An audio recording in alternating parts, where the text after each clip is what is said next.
24 inches, dark auburn, jerry curl hair. Alright, stay tuned. The lace is already pre-plucked, so we don't have a lot to do. We just have to add some makeup to it.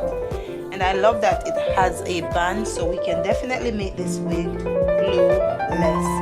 But I love the color so far. It is beautiful. It's jerry curls, so you know the curls are tight. Look at that. I can't wait to install it. This is what I need, okay? I need all this gap. I don't want no other else gap.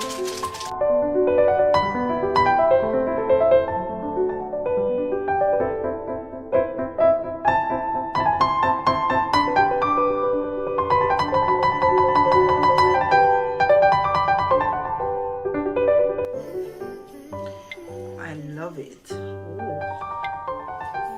This side is still wet, so once this side is dry, ooh, I cannot wait. This hair is absolutely beautiful. It just complements everything. The makeup is so simple. I love it. Okay, get into this. You have to stretch the hair to get the true length. So this is it. And it is beautiful. I add baby hair on the sides, which gives it a look. You can totally do this with glueless because it fits the head.